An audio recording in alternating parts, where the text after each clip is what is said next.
O áudio que vocês vão ouvir agora é parte do podcast Xadrez Herbal. Caso vocês queiram ouvir mais sobre esse assunto e outros temas de política internacional, é só ir em xadrezherbal.com.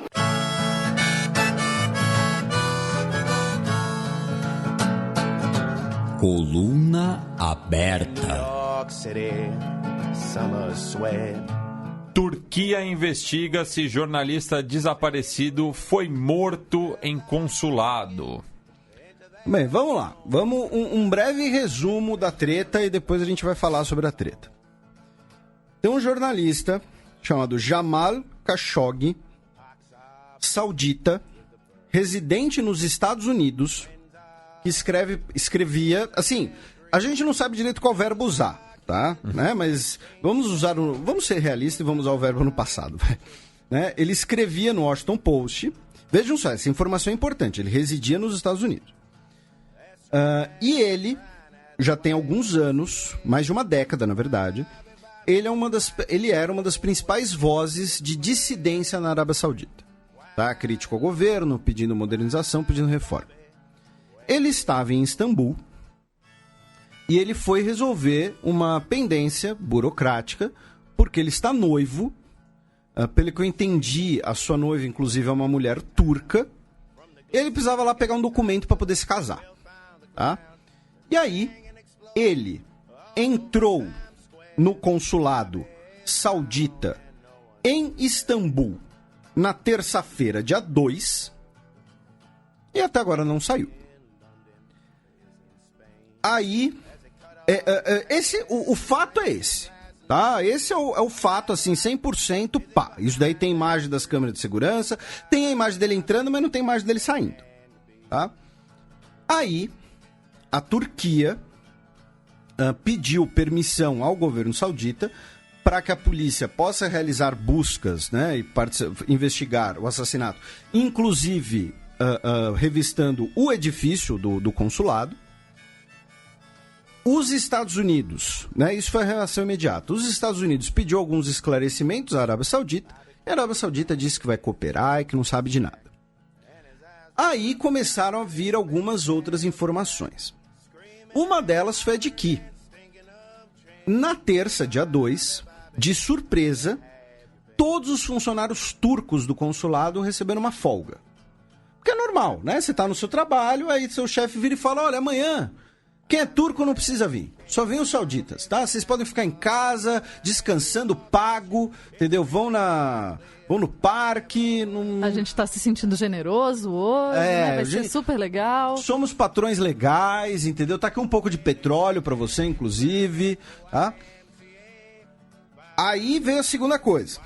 De que um grupo grande de sauditas teria chegado na Turquia, na véspera, mais precisamente 15 homens, e esses 15 homens, as imagens, as câmeras de segurança, captaram, né, esses 15 homens ali numa van Mercedes, acho que é a van do Julinho da van, não é? A Sprinter, acho que é a Sprinter, né? Enfim, numa van ali, uma van Mercedes preta e tal, parada em frente ao consulado e tal, e estaria ali esses 15 cidadãos sauditas. Aí veio a informação de que o cara foi sequestrado e morto ali no consulado. Aí veio a informação de, não, mas peraí, se tem as câmeras de segurança e não viram ninguém saindo, né, saíram com o cara, o que aconteceu então? Tirem as crianças da sala, tá? Peço desculpas, mas enfim. Ele teria sido preso, torturado, seu corpo teria sido esquartejado, distribuído em, sei lá, malas, sacos, não sei, e retirado do consulado. E os tais 15 homens seriam uma equipe do próprio Departamento de Inteligência do Estado Saudita, pois ele teria sido executado a mando do Mohammed bin Salman, o príncipe MBS, o príncipe com aspas gigantescas no ar reformador da Arábia Saudita, que os nossos ouvintes tanto conhecem. A Arábia Saudita, por óbvio, nega tudo isso. As autoridades policiais turcas, que no início foram mais incisivas, né, dizendo que ele muito provavelmente foi executado dentro do consulado e pá, depois retiraram um pouco, né, o tom, falaram, não, vamos cooperar com os sauditas, né, estamos investigando esse trágico desaparecimento e tudo mais. E aí veio a pegada. Aí veio o pé na porta. Que foi o seguinte: os senadores da Comissão de Relações Exteriores do Senado dos Estados Unidos enviaram uma carta ao presidente Donald Trump, uma carta assinada de forma bipartidária por republicanos e democratas. Inclusive, hoje, o senador mais crítico à Arábia Saudita no Congresso dos Estados Unidos é um republicano. Falando... E a Elizabeth Warren, democrata, escreveu um artigo na CNN relacionando, né, a cumplicidade dos Estados Unidos na crise humanitária no Iêmen. E aí, nessa carta, os senadores invocam o Magnitsky Act, que tem esse nome em homenagem ao contador russo Sergei Magnitsky, que morreu numa prisão russa em 2009.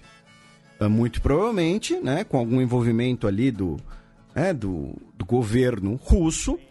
E um dos principais opositores do Vladimir Putin, o empresário Bill Browder, que foi um dos principais incentivadores dessa lei, desse Act. E o que esse Act permite? Que o presidente, melhor dizendo, que o Senado dos Estados Unidos force o executivo, o presidente, caso ele não queira agir, caso ele queira, não precisa, a definir se indivíduos devem ser alvos de sanções dos Estados Unidos por cometerem atos de violação de direitos humanos. Ou seja, isso faz com que não seja necessário uma pesada, complicada votação no Congresso. Simplesmente, olha, o Executivo agora tem que ouvir o Legislativo, vai rolar uma investigação, se for comprovado que teve violação de direitos humanos, os indivíduos podem sofrer sanções. Ponto final. E os senadores mandaram essa carta para o Donald Trump invocando o Magnitsky Act. Isso quer dizer o quê? Que agora a presidência tem 120 dias para conduzir um processo e definir se pessoas envolvidas nesse ato podem ou não ser sancionadas. Ou seja, os Estados Unidos vai ter que investigar, digamos assim, esse tema, até por pressão do Senado, e porque, como a gente mencionou, o jornalista Jamal Khashoggi, ele era residente nos Estados Unidos.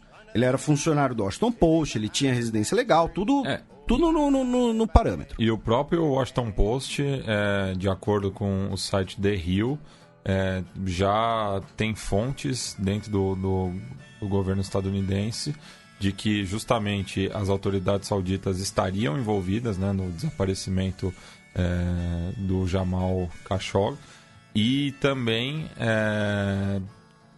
autoridades turcas dizem que ele foi assassinado por forças de segurança sauditas dentro do consulado.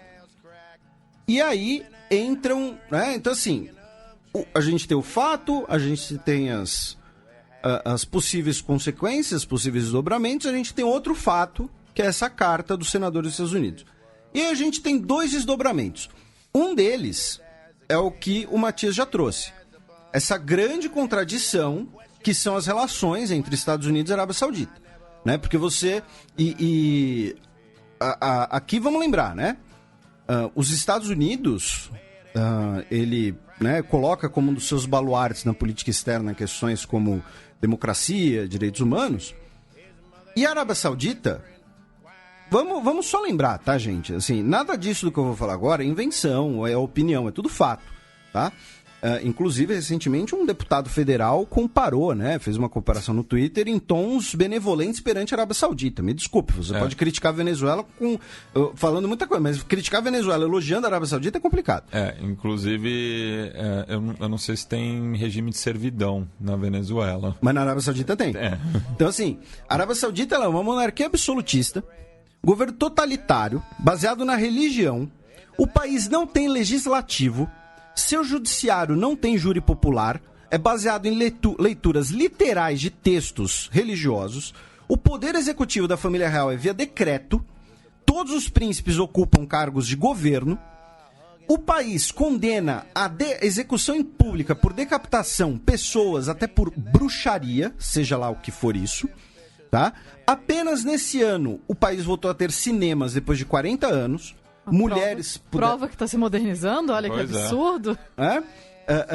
O país financiou movimentos extremistas nas últimas décadas de forma comprovada. Estado Islâmico. Mulheres assim, não podem dirigir. E para mim, assim, o símbolo maior do que é a Arábia Saudita é o seguinte: o nome do país é um atestado de propriedade. A Arábia da família Saúde. A Arábia dos Sauditas. Tá? Tem servidão para trabalhadores estrangeiros. Eles chamam, acho que, de kafala, alguma coisa assim. Então, assim, a Arábia Saudita, ela é tudo que o Ocidente, digamos assim, prega, ao contrário.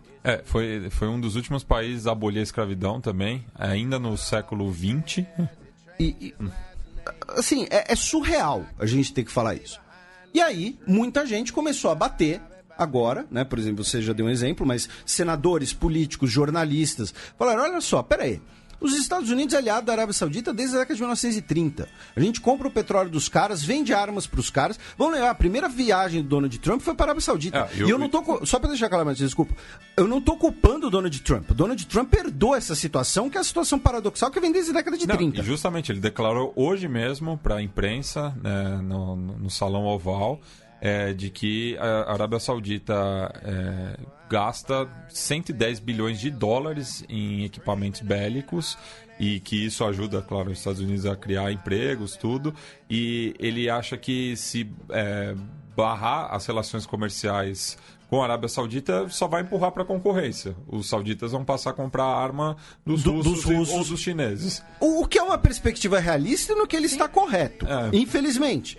Mas o fato é, essa relação ela sempre foi muito contraditória e agora estão começando a prestar atenção falando, olha só, peraí, mas os caras estão jogando bomba em criança no Iêmen. E são bombas que a gente vendeu para eles. A gente já repercutiu nos últimos programas que a Espanha tentou suspender venda de armas, a Alemanha tentou suspender venda de armas, mas os contratos não permitiam, dariam multas.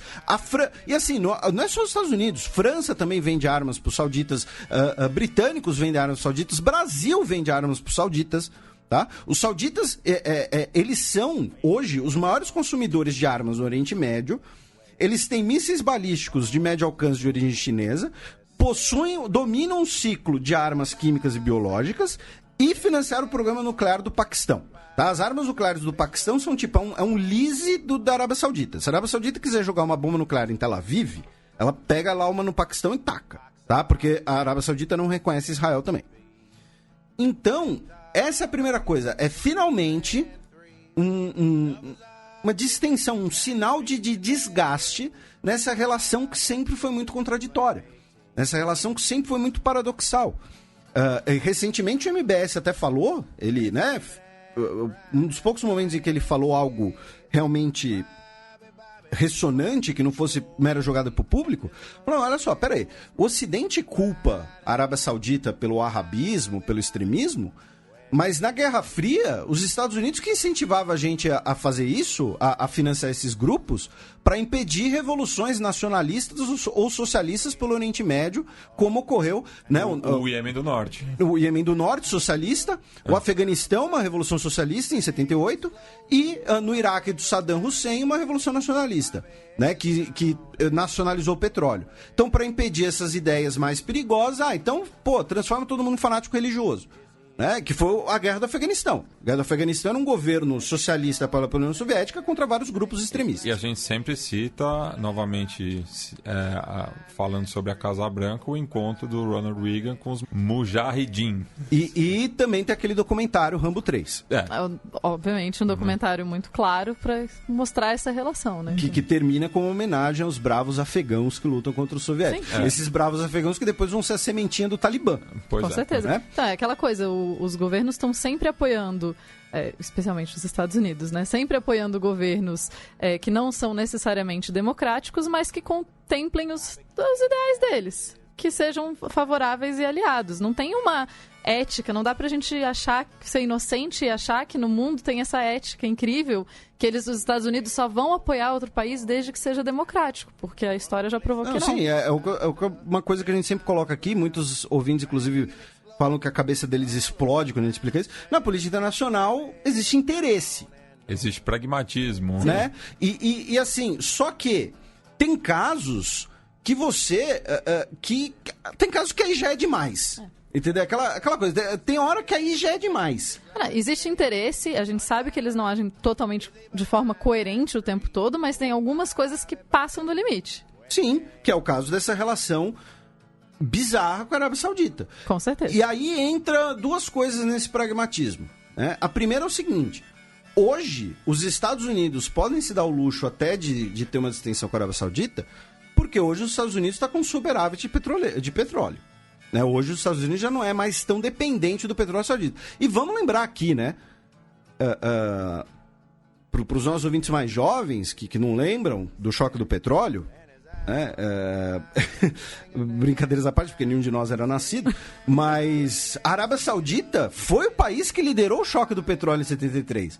Foi o país que botou a faca na garganta dos Estados Unidos e falou: você vai ajudar Israel? Então tá, então a gente vai cobrar 5 vezes mais pelo petróleo agora e vai ferrar a tua indústria automobilística.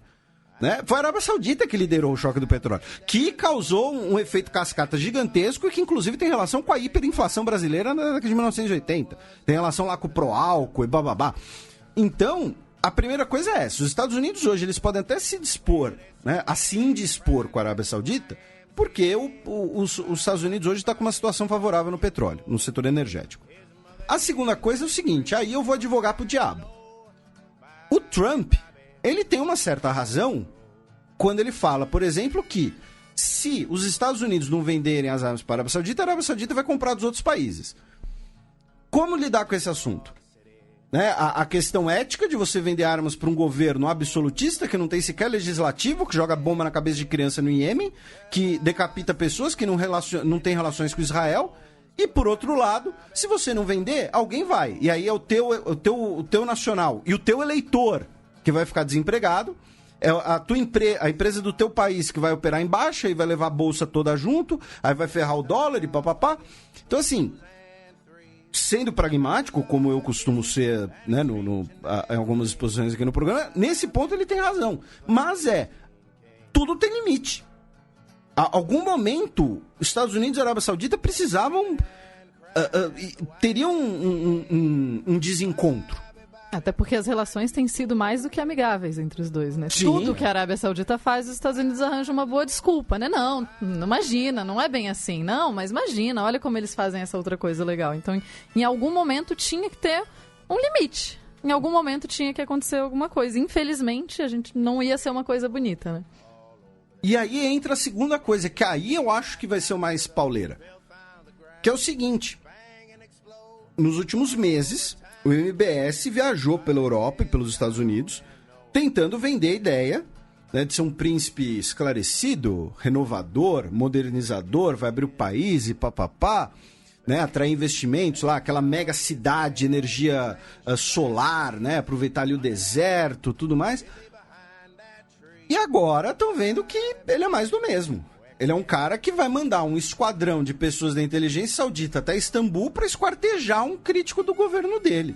E o que isso tem de reformador? E acaba sendo um recado também, né? Porque... Para nós. Não para nós, mas para outros críticos do governo, não só saudita, mas de aliados sauditas, porque Istambul acaba se tornando uma cidade que atrai muitos refugiados e exilados. E muitos veículos de mídia também. Pelo mundo islâmico, né? Então, justamente por estar mais próximo do Ocidente, eles se sentem confortáveis para isso. Agora, não tanto, né? Vão pensar 2 vezes antes de ir para Istambul. Por outro lado, diversos apoiadores do governo saudita E daí fica a questão se foram bots ou não, mas até contas verificadas estavam aparecendo isso, com uma mensagem muito parecida em inglês, falando que o sumiço do jornalista não passa de uma operação qatari e turca para sujar o nome dos pobres do Saúde. O nome dele está muito limpo, como todos sabemos, né? E é interessante que o próprio irmão do MBS, né, que é o embaixador da Arábia Saudita nos Estados Unidos, o Khaled bin Salman Al Saud, insistiu para todos que qualquer reportagem que diga que a Arábia Saudita tem culpa nisso é completamente falsa, o que é óbvio que nenhum embaixador vai dizer que o seu país, não, meu país realmente é terrível, comete altas atrocidades. Não é o papel do embaixador fazer isso.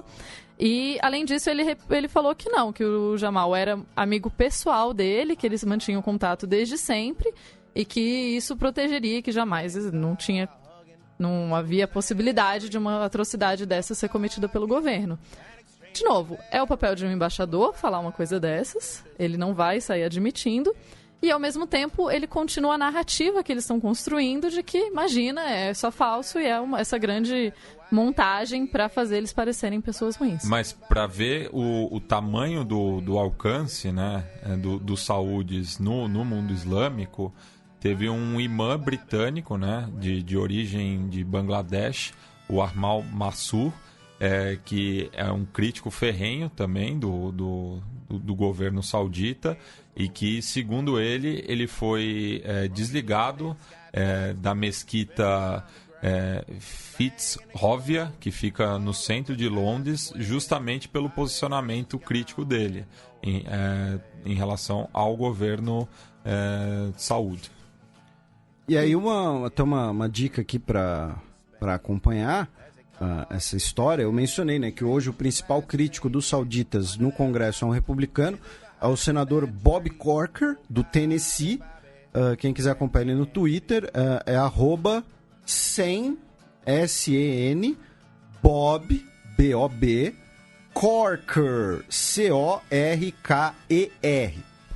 Então, concluindo essa novela toda...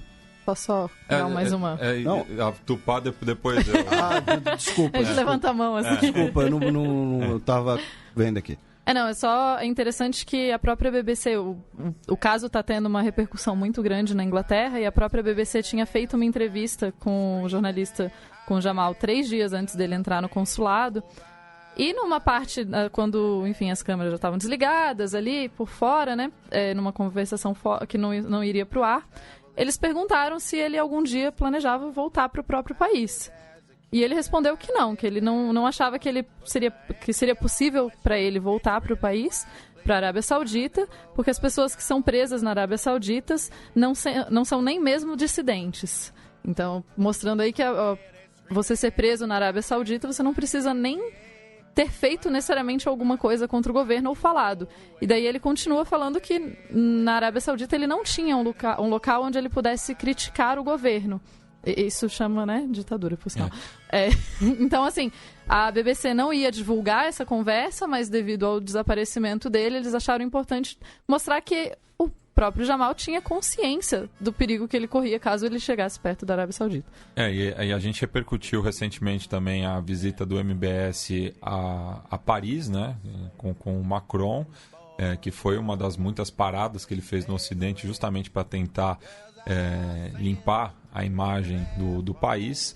Porém, foi na própria capital francesa que um acadêmico saudita, o Mazouk Marchand Al-Otaib, fundou o movimento de mobilização nacional. Então, como a Tupá estava falando, você, para ser opositor ao governo, você tem que fazer isso fora do país. E os Estados Unidos enviaram uma equipe de investigadores para a Turquia.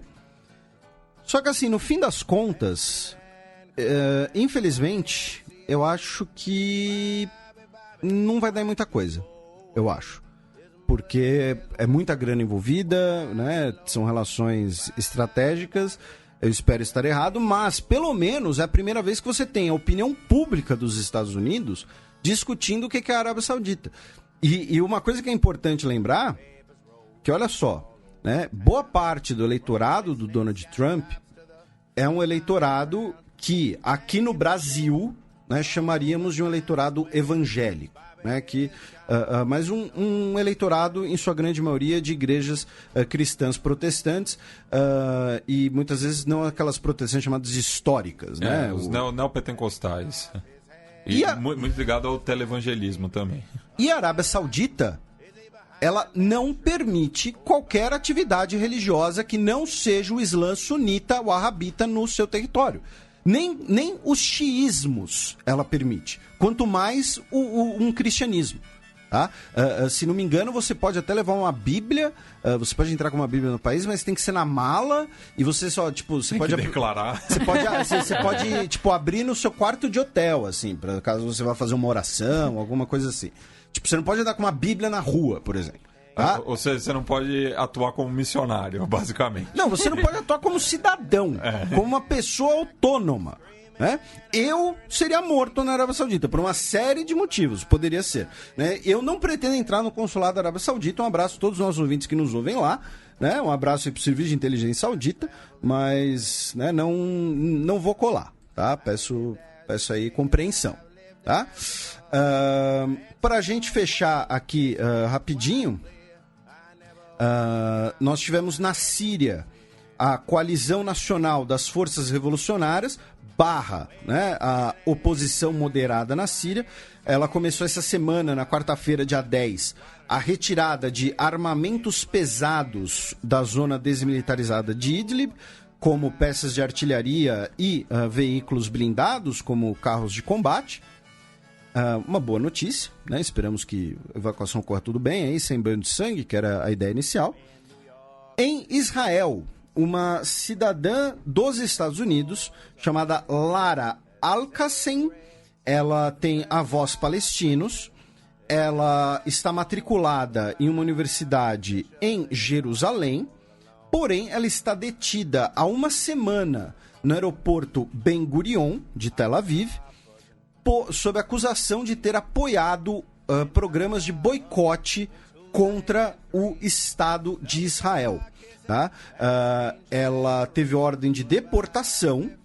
Uma corte israelense determinou que ela deve permanecer sob custódia enquanto apela da decisão, porque ela é, né, ex-presidente de uma agremiação da Universidade da Flórida chamada Estudantes pela Justiça na Palestina. No ano passado, né, Israel aprovou uma lei que proíbe de entrar no país qualquer estrangeiro que boicote publicamente Israel. A gente falou disso até. E o ministro de Assuntos Estratégicos de Israel disse que Israel não vai permitir a entrada de uma ex-presidente do capítulo, de